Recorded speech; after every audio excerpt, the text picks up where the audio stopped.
Section 1. You will hear a woman phoning the local council about an abandoned vehicle. First, you have some time to look at questions 1 to 6.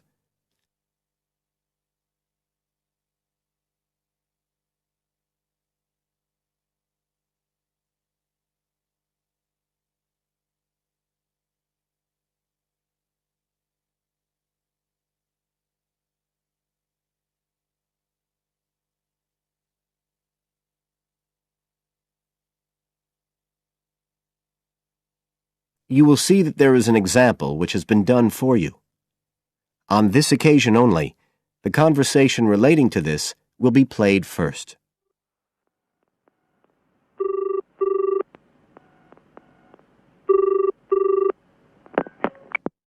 Environmental Health Department, Paul speaking. Oh, hello. I wanted to report a vehicle that's been left parked near where I live. I think it's been abandoned. I wondered if the council could arrange to get it towed away. Have I got through to the right department? Yes, you have. If I could just take a few details. Your name, please? Mrs. Shepherd. Thank you. The caller's name is Mrs. Shepherd, so Mrs. Shepherd has been written in the space. Now we shall begin. You should answer the questions as you listen, because you will not hear the recording a second time. Listen carefully and answer questions 1 to 6.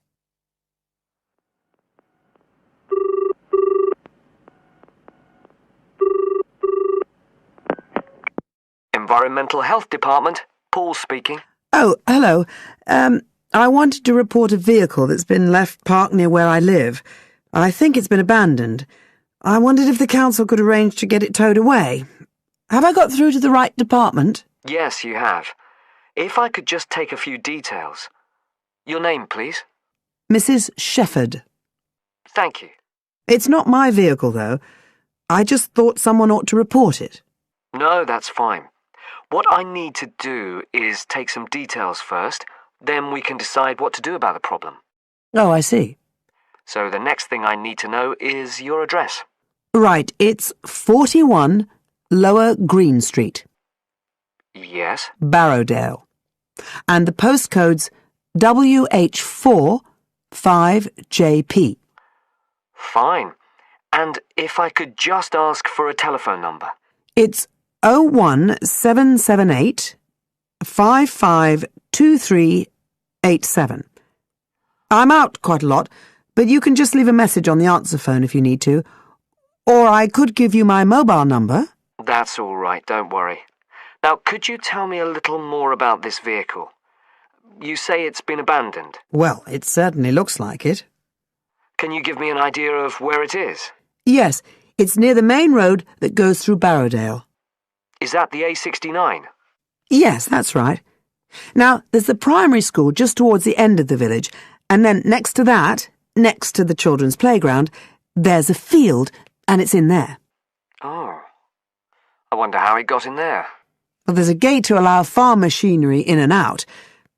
I thought something ought to be done about it. The children from the school might start playing in the vehicle and lock themselves in or something. Yes, you were quite right to report it. And what type of vehicle are we talking about here? It's a van, actually. You know, the sort with just a couple of little windows at the back. Right.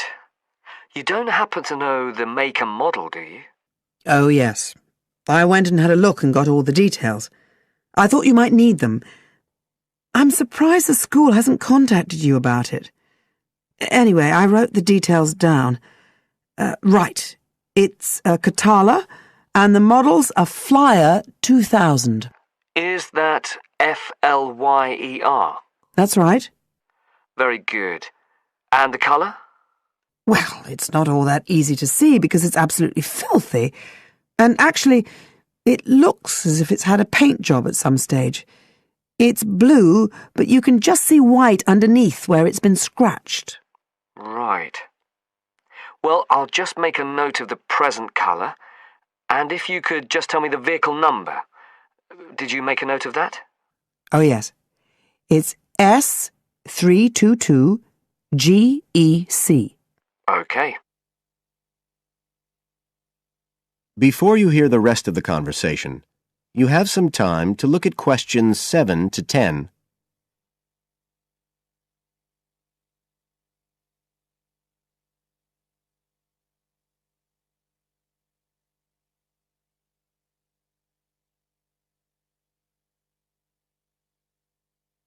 Now listen and answer questions 7 to 10.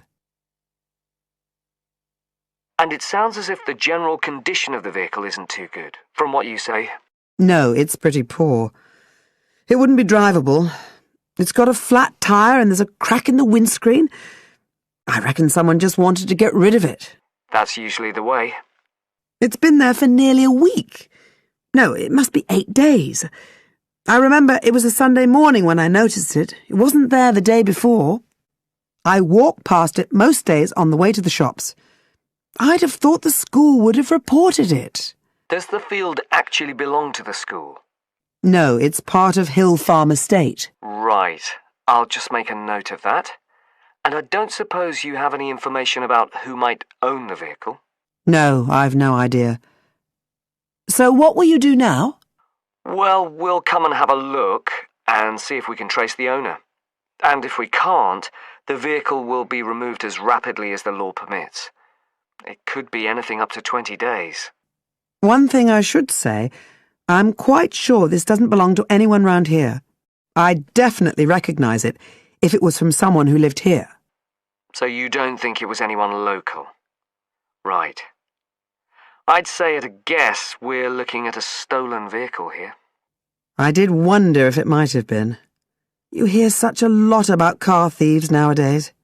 Well, we certainly will be looking into that possibility.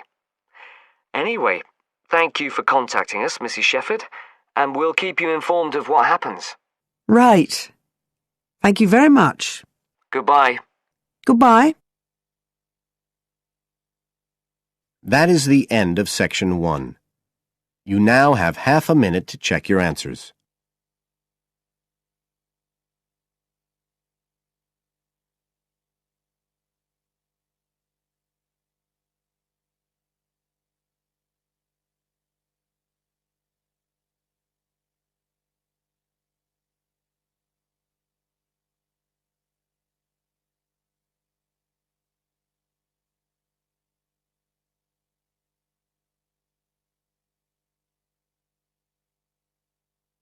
Now turn to Section 2.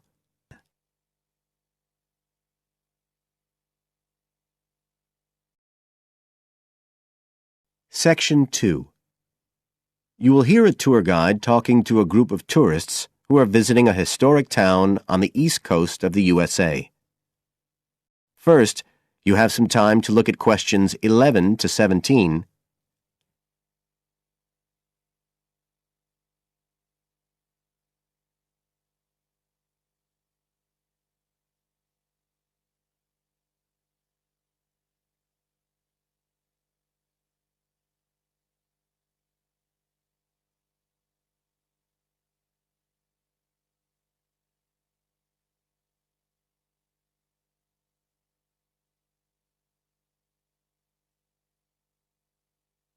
Now listen carefully and answer questions 11 to 17. Right. So here we are in Fairhaven, and we have a couple of hours to spend in this historic center before we carry on to our motel. And as you'll know from the itinerary of our trip, we're visiting Fairhaven because of its historical links with a man called Manjiro Nakahama. So I'll begin by giving you a brief overview of his life, and then you can explore the town at your leisure. Well, Manjiro Nakahama, as he was then known, was born in 1827 in a village by the sea in what is now Toshishimazu in Japan. And like many people in that town, he became a fisherman when he was just a youngster. One day in 1841, when he was just 14 years old, he and some others were fishing far off the coast of Japan when they were caught in a storm and shipwrecked on a small deserted island. They had to wait for 6 months before they were rescued by an American whale ship that had stopped at the island by chance. 4 of the 5 Japanese were put ashore in Hawaii, but Manjiro had become friends with the captain, William Whitfield, who came from the town of Fairhaven, where we are now, and he chose to remain aboard and to return with the boat to the USA. So Manjiro unwittingly became the first Japanese ever to set foot on American soil. He came back right here to Fairhaven with Whitfield and stayed with the Whitfield family, who paid for his education here in the town. He studied mathematics and geography, as well as shipbuilding and navigation. But he missed his mother and his own country, and eventually he went back to Japan, where he had a responsible position as a university teacher, and also served an invaluable role as interpreter during the initiation of relations between Japan and the United States in the middle of the 19th century. But the most interesting thing is that the links between Toshishimizu and Fairhaven have remained and grown stronger over the years, in spite of the distance between them.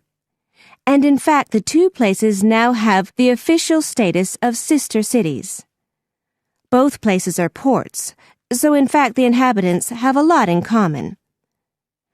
There have been a number of visits by the inhabitants of Toshishimizu, in particular at the time of the festival, which is held every 2 years here in Fairhaven to celebrate the life and achievements of John Manjiro. It takes place in the fall, and there's an ever-growing program including drumming, singing, martial arts, and stalls selling Japanese and American food. So if you're going to be in the region around then, it's really worth a visit. Before you hear the rest of the talk, you have some time to look at questions 18 to 20.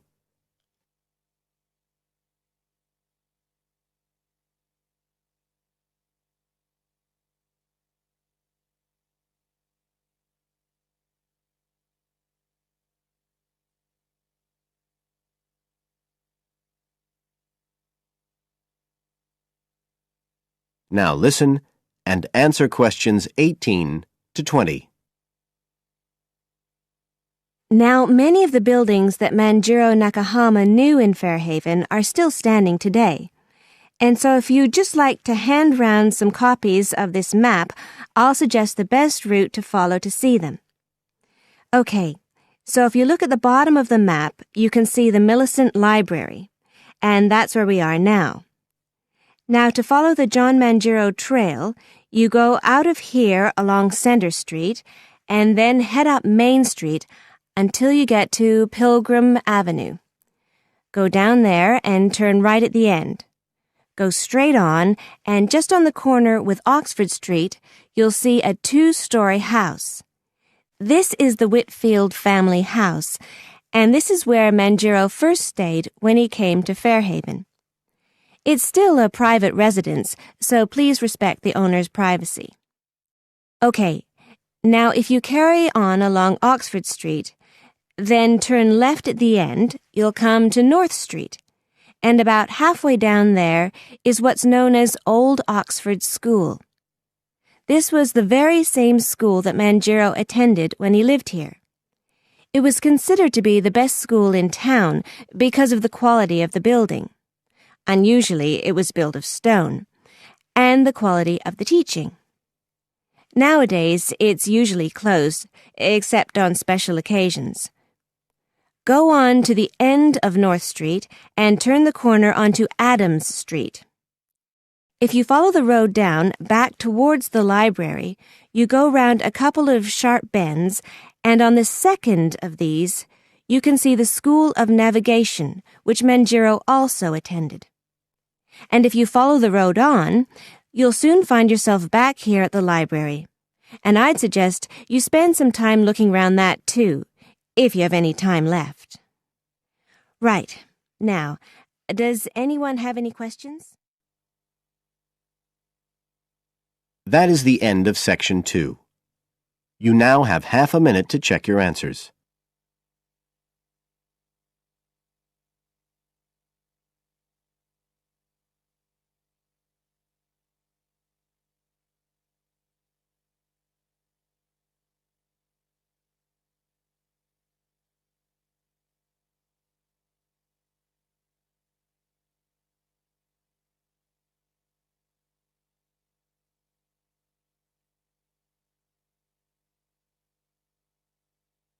Now turn to Section 3.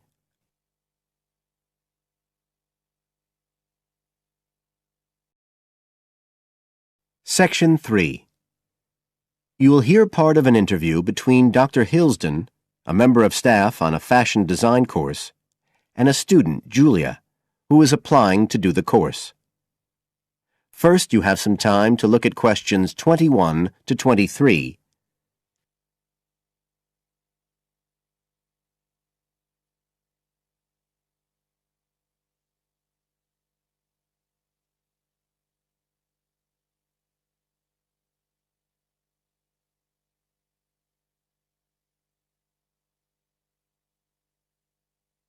Now listen carefully and answer questions 21 to 23.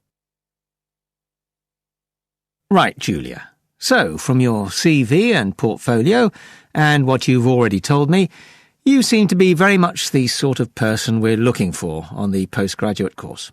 So tell me, you finished your fashion design course in London 4 years ago. Did you think of carrying straight on and doing a higher degree at the time? Yes, but there were financial pressures. So I ended up working in the retail industry, as you can see from my CV.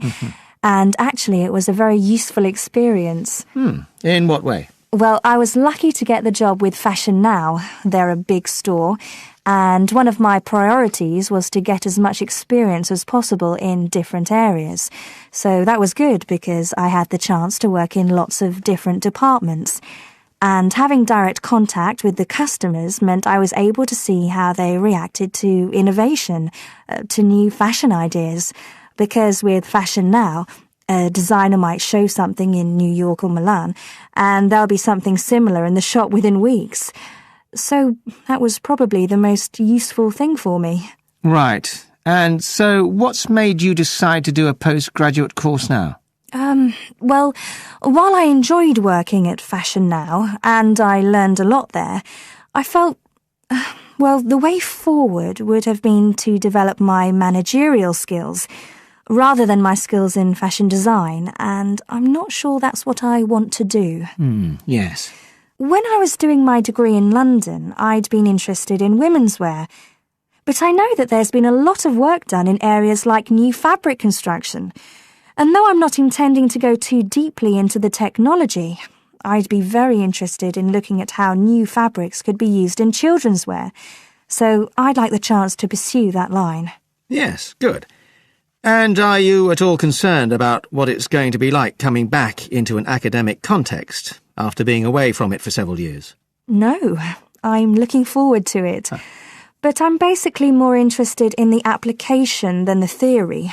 Or at least that's what I've found so far, and I'm hoping the course will give me the contacts and skills I need eventually to set up my own enterprise.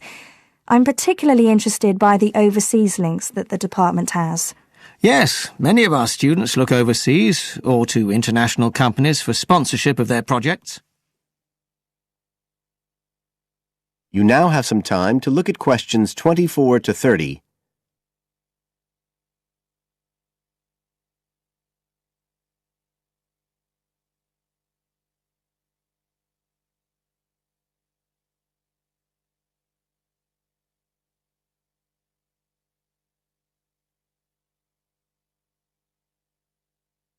Now listen and answer questions 24 to 30. And the facilities here look excellent. I just went to look at the library. It's really impressive. There's so much room compared with the one at my old university. Yes, most students find it's a good place to study. And there are link-ups to other universities, of course, and all the usual electronic sources. The staff run an information skills programme, which we recommend all postgraduates do in the first week or two. Design students find these special collections particularly useful. Yes. Then we have a separate computer centre, which has its own academic coordinator, Tim Spender. He's got a background in art design, and the ethos of the centre is that it's a studio for innovation and creativity, rather than a computer laboratory. Oh, right. I liked the study spaces where students can sit and discuss work together. Very useful for joint projects. We always had to do that sort of thing in the cafeteria when I was an undergraduate. And I read in the brochure that there's a separate resource for photography. Yes, it's called Photomedia. It's not just for photography, but things like digital imaging and new media. It's a resource for all our students, not just fashion design. And we encourage students to work there, producing work that crosses disciplinary boundaries. It's well used. In fact, it's doubled in size since it was set up 3 years ago. And we also have an offshoot from that, which is called time-based media. This is for students who want to develop their ideas in the area of the moving image or sound. That's in a new building that was specially built for it just last year. But there are plans to expand it, as the present facilities are overstretched already. Right. Now, is there anything you'd like to ask about the course itself? I know it's a combination of taught modules and a specialist project, but how does assessment fit in? Well, as you'd expect on a course of this nature, it's an ongoing process. The degree course has 4 stages, and there are what we call progress reviews at the end of each of the first 3. Then the final assessment is based on your project. You have to produce a report, which is a critical reflection on your work. And is there some sort of fashion show? There's an exhibition. The projects aren't all focused on clothes as such. Some are more experimental, so that seems more appropriate. We ask representatives of fashion companies along, and it's usually well attended. Right. And another thing I wanted to ask. That is the end of Section 3. You now have half a minute to check your answers.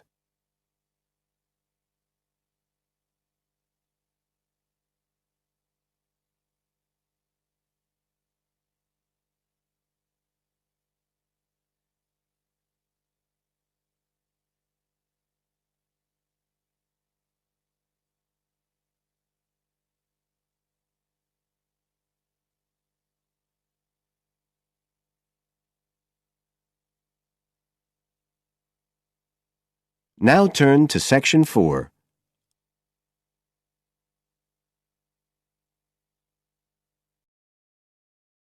Section 4. You will hear a lecturer talking about the importance of laughter. First, you have some time to look at questions 31 to 40.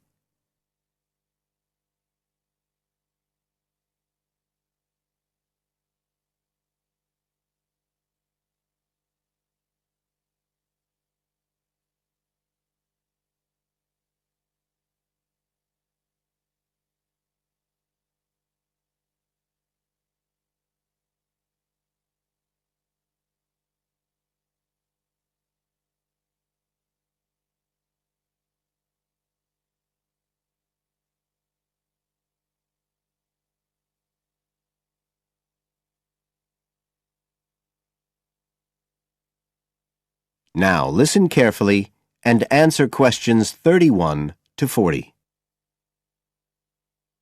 Good afternoon, everybody. And in our second talk on social psychology, I want to look at the role of laughter in our lives, something that usually gets everyone smiling from the start. So, first of all, I'll start by looking at the actual nature of laughter.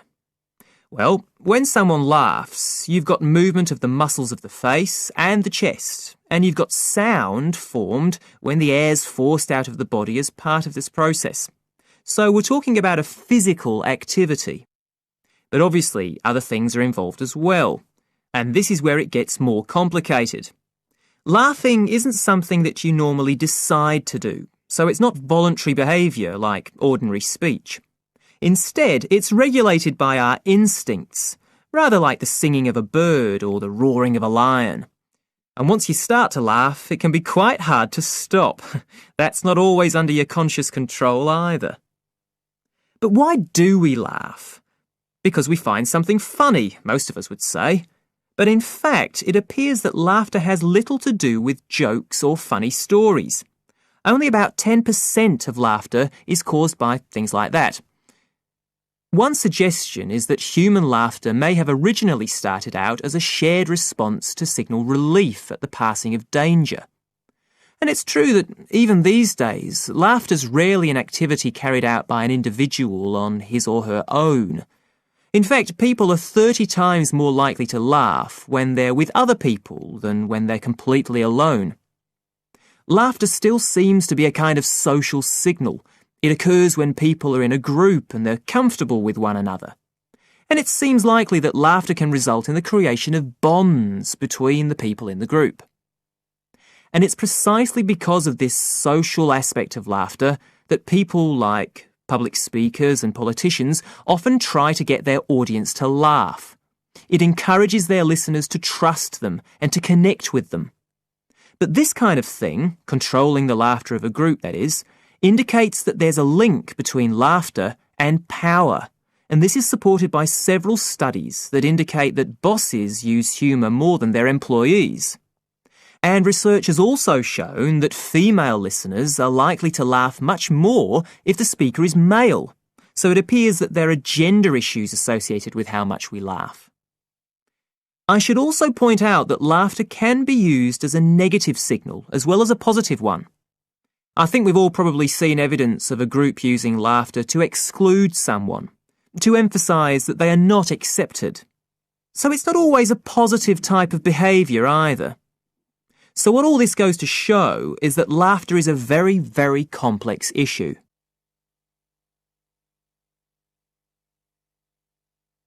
It does appear, however, that laughter has definite benefits. If we look first at the psychological aspects, we know that people often tend to store negative emotions such as anger, sadness and fear, rather than expressing them. And it seems that laughter provides a harmless way for the release of these emotions. But there are also clear physical effects that have been monitored too. For example, laughter is good aerobic exercise. It speeds up heart rate and respiration and raises blood pressure. One researcher suggests that 100 laughs a day is the equivalent of 10 minutes jogging.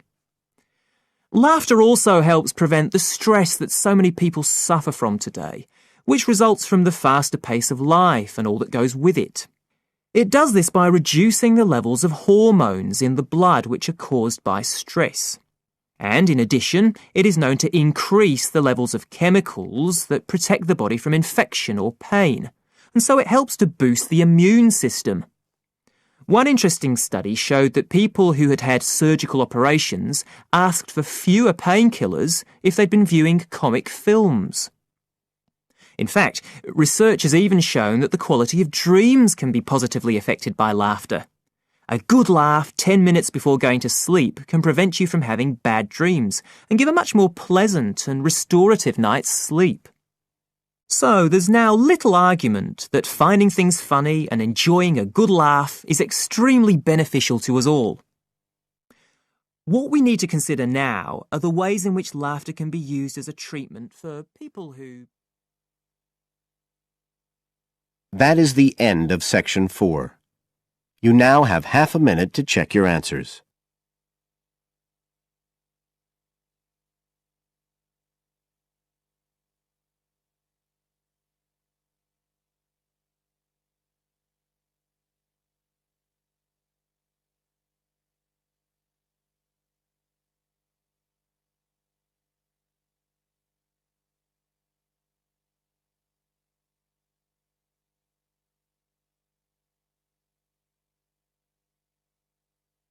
That is the end of the listening test.